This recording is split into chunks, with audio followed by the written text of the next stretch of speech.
En el nombre del Padre, del Hijo, del Espíritu Santo. Amén. Ven, Espíritu Santo, y llena los corazones de tus fieles, y enciende en ellos el fuego de tu amor. Envía tu Espíritu Creador, y se renovará la faz de la tierra. Estamos estudiando el Catecismo de la Iglesia Católica, segunda parte, la celebración del misterio cristiano, segunda sesión, los 7 sacramentos de la Iglesia, capítulo segundo, los sacramentos de curación, artículo 4, el sacramento de la penitencia y reconciliación. Entramos hoy en el 6º apartado de este artículo, donde el Catecismo dedicará 10 números, del 1440 al 1449, al estudio del tema que tiene como título El sacramento de la reconciliación y la penitencia. Vamos el día de hoy a profundizar en los números 1440 y 1441 con el tema Solo Dios perdona el pecado. Número 1440 del Catecismo dice: el pecado es ante todo ofensa a Dios, ruptura de la comunión con Él. Al mismo tiempo, atenta contra la comunión con la Iglesia. Por eso, la conversión implica a la vez el perdón de Dios y la reconciliación con la Iglesia, que es lo que expresa y realiza litúrgicamente el sacramento de la penitencia y de la reconciliación. Es un número muy hermoso que nos presenta el Catecismo. Fíjense, con este número prácticamente, queridos amigos, entramos en lo que es el sacramento de la penitencia explícitamente. El pecado tiene varias dimensiones, una vertical y otra horizontal. La vertical es una ruptura de la comunión con Dios. El hombre ha sido creado para estar en comunión con Dios y por el pecado rompe esta comunión. La horizontal es una ruptura de la comunión con mis hermanos. El hombre ha sido creado para estar en comunión con los demás y el pecado rompe la comunión con los demás. En el pasaje del libro del Génesis, donde nos habla la Sagrada Escritura del pecado original, cuando se describe el paraíso, que es el estado en el que estaba el hombre cuando vivía en comunión con Dios, algunas personas hoy día pretenden situar el paraíso como un lugar, ¿no? Y el paraíso no es un lugar, sino un estado. El mundo, antes del pecado original, vivía con Dios en un estado de comunión. La tierra era un paraíso, viviendo con Dios en una intimidad. Eso es el paraíso. Hoy día incluso se habla de que ese paraíso terrenal tenía un lugar específico, ¿no? Se llama Edidú y queda en el país de Irak. Pero hablando teológicamente, la tierra era un paraíso porque se vivía con Dios en su intimidad. La ruptura del pecado original es dejar de estar en comunión con Dios. Salirse del paraíso es dejar de estar en comunión con Dios. Génesis 3, 8, 9. Oyeron luego el ruido de los pasos de Yahvé Dios que se paseaba por el jardín a la hora de la brisa. y el hombre y su mujer se ocultaron de la vista de Yahvé Dios por entre los árboles del jardín. Yahvé Dios llamó al hombre y le dijo: ¿dónde estás? Por el pecado, Dios deja de ser el amigo, deja de ser el padre. Y el hombre empieza a sentir a Dios de otra forma y se esconde de él. Se rompe la comunión y ya sentimos de otra forma. Y por eso la Sagrada Escritura nos muestra, nos regala 3 imágenes con las que se expresa lo que era nuestra relación con Dios. Y la Sagrada Escritura nos presenta la primera imagen, que era la imagen paterno-filial. Dios es mi Padre. La segunda imagen que me presenta la Sagrada Escritura es que Dios es mi esposo. Y la tercera es la imagen que me presenta la Sagrada Escritura de que Dios es mi amigo. A vosotros ya no os llamo siervos, a vosotros os llamo amigos. Y Jesucristo nos reveló que hay una comunión en estas 3 imágenes. Y es fácil entender que la ruptura de esa comunión que nos regalan estas 3 imágenes sucedió también por unas razones específicas. Se rompió la imagen de Dios Padre, se rompió la imagen de Dios Esposo, se rompió la imagen de Dios Amigo por el pecado. La primera que nos muestra que algo se rompió fue la que estudiamos en las catequesis pasadas, el hijo pródigo, la parábola del hijo pródigo. El hijo que se va de casa. La segunda, la que nos presenta el profeta Oseas, que denuncia el pecado de Israel cuando habla de la infidelidad de su esposa. Y la tercera es el amigo que traiciona, Judas. Jesús dice en la última cena: uno de vosotros me traicionará. Es muy interesante esto, queridos amigos, porque son 3 imágenes de Dios en una relación con nosotros preciosa y 3 momentos, también podríamos decir imágenes del rompimiento de nuestra relación con Dios por el pecado.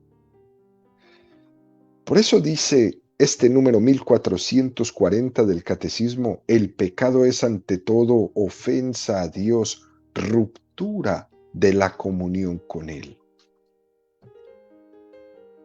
Uno de los principales males que tenemos hoy día es que nos olvidamos de que el pecado también afecta a Dios.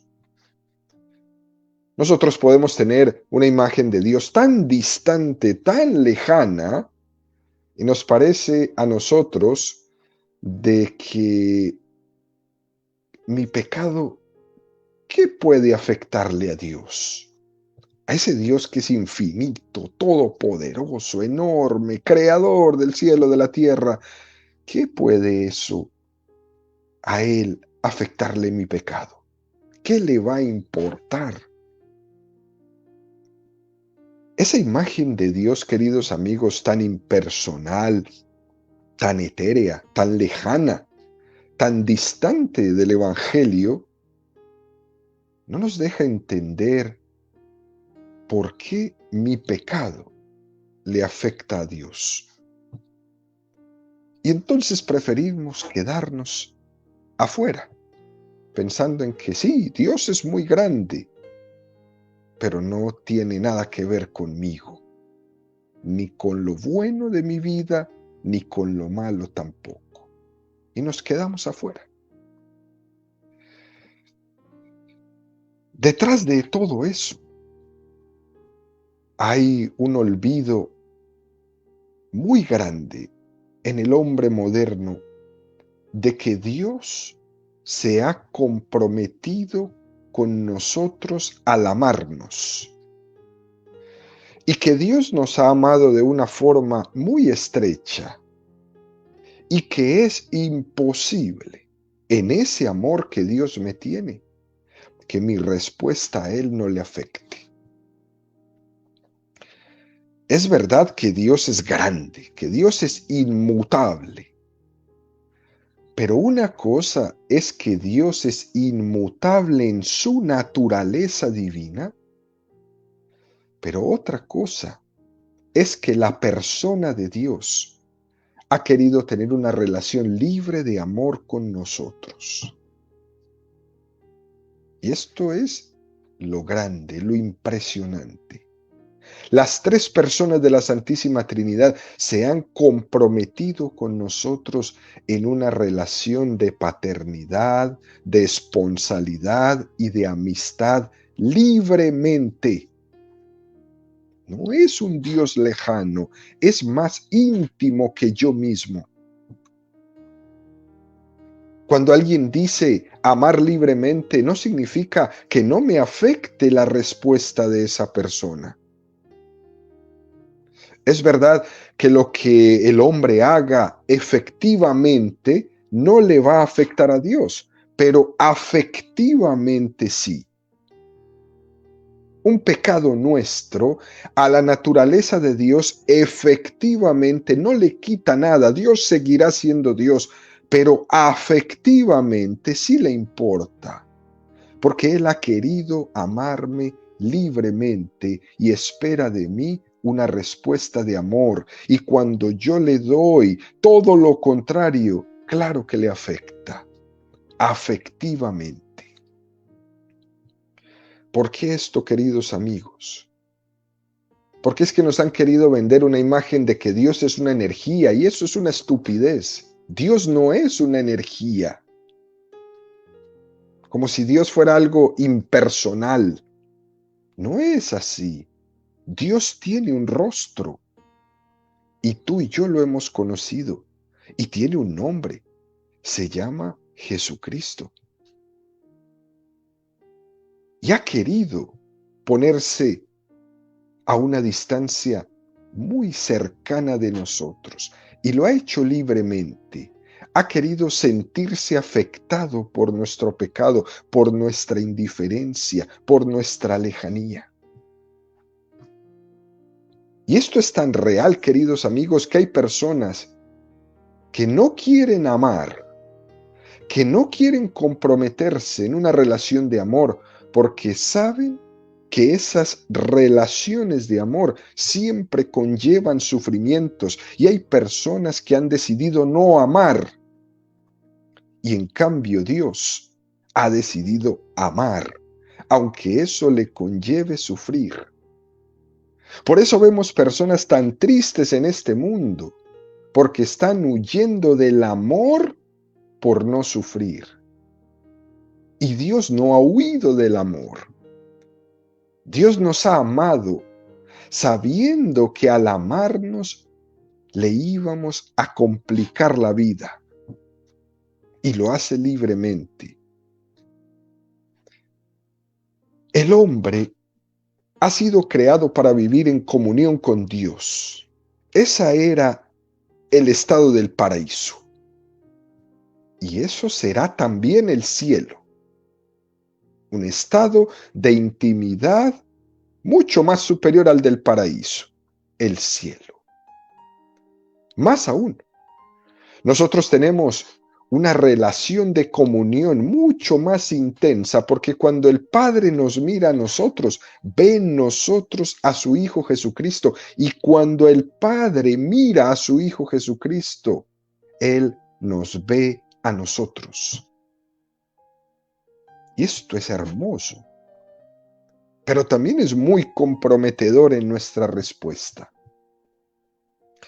Por eso el pecado es tan terrible, porque el pecado es la ruptura de esa comunión. Pero esa ruptura tiene una solución y es el sacramento de la reconciliación que nos va a restaurar la comunión con Dios. Por eso el catecismo continúa y dice, el pecado al mismo tiempo atenta no solo contra Dios, sino contra la comunión con la Iglesia. Muy interesante esto, porque una cosa sin la otra es imposible. Formamos un cuerpo místico todos, estamos todos unidos en Jesucristo. Ese es el misterio que le llamamos la comunión de los santos. ¿Qué significa? Que lo que uno hace le afecta a todos. En la Iglesia Católica tenemos una grande veneración a los santos. De hecho, el santoral católico tiene su razón de ser porque hemos recibido por un misterio de comunicación la vida de los santos. Y por esa preciosa vida de los santos, abundancia de gracia. Dios ha derramado una gracia tan abundante en esos santos como la santa de hoy, Santa Juana de Arco, que se difunde en todo el cuerpo místico que es la Iglesia. Esos santos escogidos por Dios distribuyen, dispensan, regalan, esparcen la abundancia de la gracia que Dios ha derramado en ellos. Y nosotros la recibimos. Eso dentro de la Iglesia Católica es un misterio de comunión, donde los santos, su santidad comienza en Dios, pero no termina en Él, en la persona santificada, sino que se produce un efecto de difusión hacia afuera como una onda expansiva de esa santidad que nos llega a cada uno de nosotros. Esto es muy hermoso, muy, muy hermoso. Y si la santidad y el bien son difusivos como una onda, también tenemos que decir que hay una concatenación también en lo malo, que el pecado también afecta la comunión entre nosotros, la comunión con la Iglesia. Por todo esto, la conversión implica al mismo tiempo el perdón de Dios y la reconciliación con mis hermanos, con la Iglesia. Es muy bonito porque escuchamos por ahí el típico comentario, ¿no? ¿Yo por qué tengo que confesarme con un cura más pecador que yo? Si lo puedo hacer directamente con Dios y ya está. Eso es lo que dicen los protestantes. Es más, hay gente que dice, yo me confieso con Dios todos los días, todas las noches. Pero Dios ha puesto el sacramento de la penitencia ligado a la mediación de la Iglesia. Porque es que cuando tú te confiesas con Dios solamente, recuerda que al pecar no solamente has ofendido a Dios, sino que también has ofendido a tus hermanos y has ofendido a la Iglesia. No solamente a Dios. Entonces Dios te perdona, sí, claro. Pero no le has pedido perdón a tus hermanos. No le has pedido perdón a la Iglesia, que es el instrumento que ese Dios con el que tú dices confesarte ha dejado para distribuir el perdón de los pecados. Pido perdón a Dios, estos que dicen que se confiesan con Dios directamente. Tú pides perdón a Dios a tu modo, pero no al modo de Dios. Y volvemos a lo mismo, es egoísmo tras egoísmo. Yo hago mis cosas como yo quiero, como a mí me dé la gana. Es decir, hasta en eso te sigues buscando a ti mismo y no terminas de buscarte en tu egoísmo.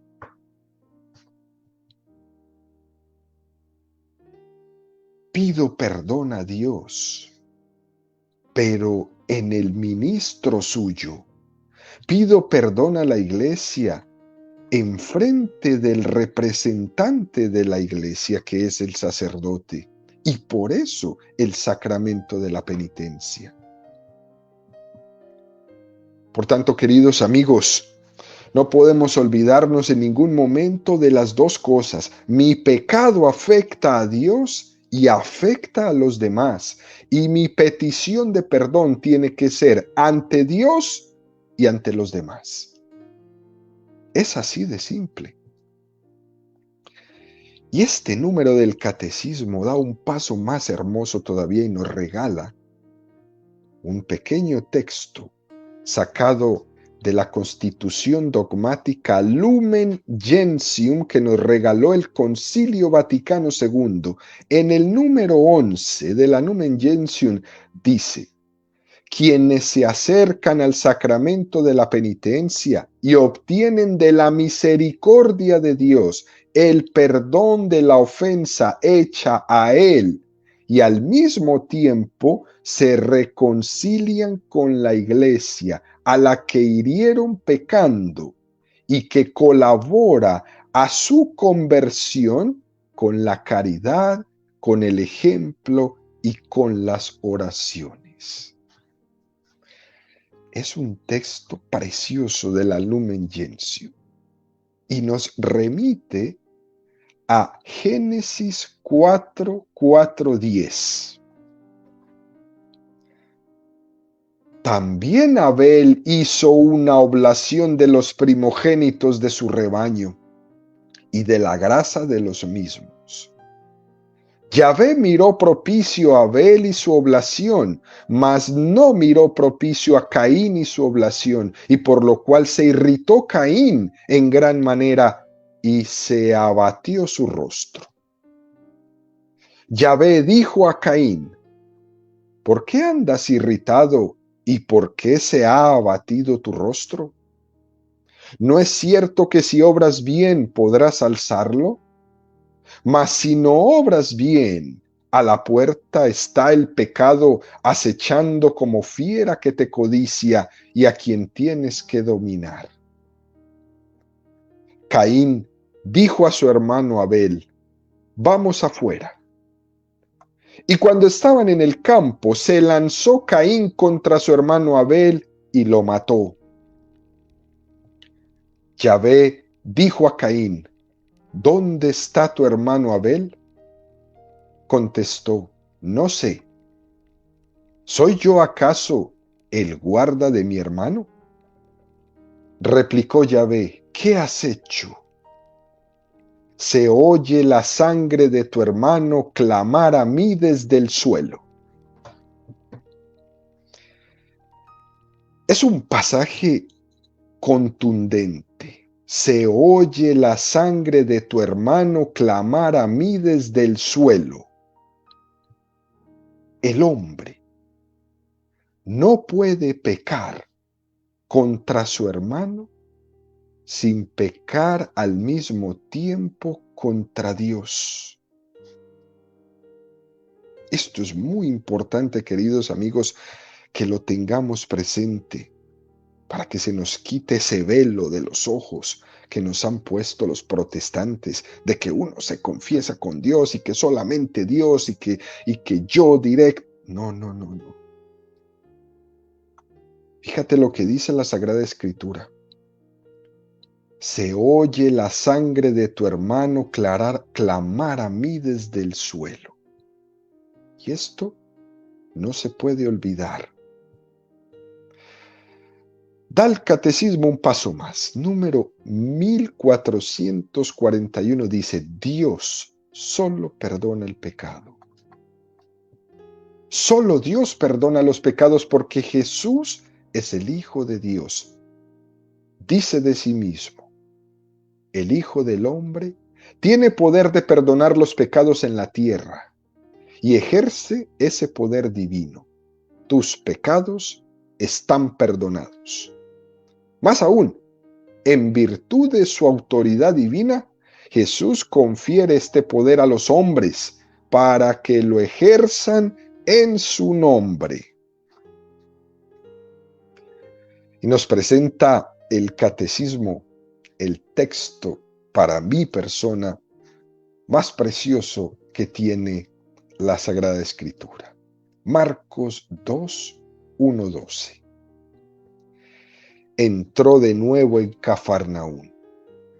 Al poco tiempo había corrido la voz de que estaba en casa. Se agolparon tantos que ni siquiera ante la puerta había ya sitio. Y él les anunciaba la palabra. Y le vienen a traer a un paralítico llevado entre 4.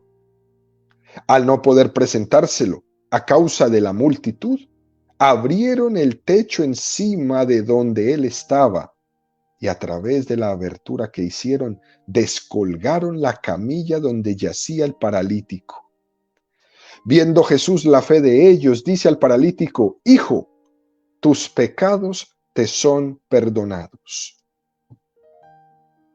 Estaban allí sentados algunos escribas que pensaron en sus corazones: ¿por qué éste habla así? Está blasfemando. ¿Quién puede perdonar pecados sino solo Dios? Pero al instante, conociendo Jesús en su espíritu lo que ellos pensaban en su interior, les dice: ¿por qué pensáis así en vuestros corazones? ¿Qué es más fácil decir al paralítico: tus pecados te son perdonados, o decirle: levántate, toma tu camilla y anda?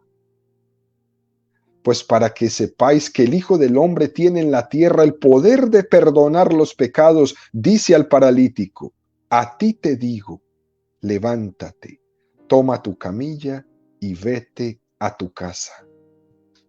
Se levantó y al instante, tomando la camilla, salió a la vista de todos, de modo que quedaban todos asombrados y glorificaban a Dios diciendo: jamás vimos cosa parecida. Los escribas y los fariseos tenían criterios serios. ¿Quién puede perdonar pecados si no solo Dios? Esto es una afirmación seria, y ellos tenían razón al pensar así. Pero ellos no se percataban que les estaba Jesús descubriendo su divinidad. Ellos no logran llegar a ver esto y por eso pensaban así. Pero eso de que solo Dios puede perdonar los pecados está muy bien dicho, porque si el pecado ofende a Dios, ¿quién sino Dios puede perdonar los pecados? Solo Dios puede decir: tus pecados te son perdonados. Eso es totalmente verdad. Por eso es que le dice: pues para que vean que el Hijo del Hombre tiene en la tierra poder de perdonar los pecados, dice al paralítico: a ti te digo, levántate, toma tu camilla y vete a tu casa. La curación de este paralítico fue un don de Dios, una gracia de Dios, para revelarnos que Cristo es el enviado del Padre y que tiene el poder de perdonar los pecados en la tierra y que Él es capaz de ejercer ese poder. Lucas 7, 37, 50.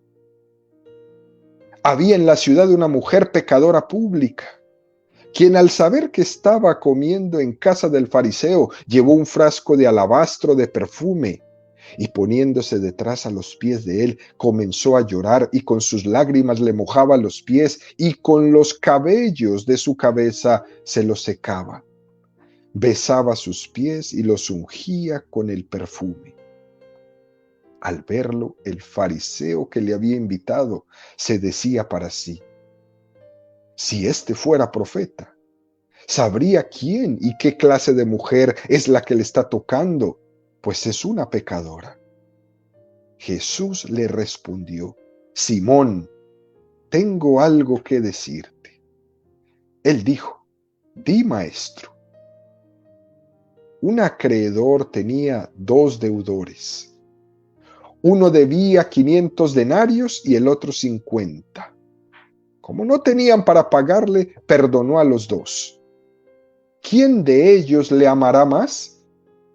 Respondió Simón: supongo que aquel a quien perdonó más. Él le dijo: has juzgado bien. Y volviéndose hacia la mujer, dijo a Simón: ¿ves a esta mujer? Entré en tu casa y no me diste agua para los pies. Ella, en cambio, ha mojado mis pies con lágrimas y los ha secado con sus cabellos. No me diste el beso. Ella, desde que entró, no ha dejado de besarme los pies. No ungiste mi cabeza con aceite. Ella ha ungido mis pies con perfume. Por eso te digo que quedan perdonados sus muchos pecados, porque ha mostrado mucho amor. A quien poco se le perdona, poco amor muestra. Y le dijo a ella: tus pecados quedan perdonados. Los comensales empezaron a decirse para sí: ¿quién es este que hasta perdona los pecados? Pero él dijo a la mujer: tu fe te ha salvado. Vete en paz. Este es un pasaje muy similar al del paralítico en cuanto a la conclusión del pasaje. ¿Quién es este que hasta perdona los pecados? Dios ha venido a la tierra a perdonar los pecados, así como nos dice este número 1441 del Catecismo. Pero más aún, en virtud de su autoridad divina, Jesús confiere ese poder que Él tiene a los hombres para que lo ejerzan en su nombre. Y esto es lo que se le olvidó a Lutero. No es el bautizado el que puede perdonarle los pecados a otro bautizado. Es el ministro al que se le ha conferido el don de perdonar los pecados en nombre de Jesucristo. Juan 20, 21, 23. Al atardecer de aquel día, el primero de la semana, estando cerradas por miedo a los judíos las puertas del lugar donde se encontraban los discípulos, se presentó Jesús en medio de ellos y les dijo: la paz con vosotros. Dicho esto, les mostró las manos y el costado. Los discípulos se alegraron de ver al Señor. Jesús les dijo otra vez: la paz con vosotros. Como el Padre me envió, también yo os envío. Dicho esto, sopló sobre ellos y les dijo: recibid el Espíritu Santo. A quienes perdonéis los pecados les quedarán perdonados, a quienes se los retengáis les quedan retenidos. Este es un pasaje impresionante que se lee muy poco en el mundo protestante. Hay un soplo en el Génesis para dar vida natural, para crear. Y este soplo, el día de Pentecostés, es para dar la vida sobrenatural en el sacramento de la reconciliación. Aquel soplo del Génesis fue para crearnos. Este soplo de Pentecostés es para recrearnos, para perdonar los pecados, para darnos la vida. Y lo más impresionante de todos, queridos amigos, es que Dios ha puesto en manos de hombres este quehacer de perdonar los pecados, que es en sí mismo propio solamente de Dios. Pero Él, en su bondad, ha querido compartirlo, ha querido regalarlo, ha querido entregarlo para que hombres elegidos por Él lo administren. Esto es hermoso. Cuando la iglesia dice en el sacramento de la confesión, en boca del sacerdote, yo te perdono los pecados en el nombre del Padre y del Hijo y del Espíritu Santo. Lógicamente la iglesia tiene una clara conciencia de no hacerlo en nombre propio. Se lo han encomendado. Y por eso lo hace, y lo hace bien. Es el Señor mismo el que se lo ha entregado en sus manos de barro. Pero solo Dios puede perdonar los pecados. Es propio solo de Dios perdonar los pecados. Pero ha elegido unos para hacerlo también. Y Él puede hacerlo y lo hizo. Por tanto, queridos amigos, en conclusión, es tan grande la misericordia de Dios que quiere que su perdón esté siempre al alcance de todos los que lo quieran y con un signo visible a los ojos de todos y siempre al servicio de nosotros, pobres pecadores, y es el sacramento de la reconciliación.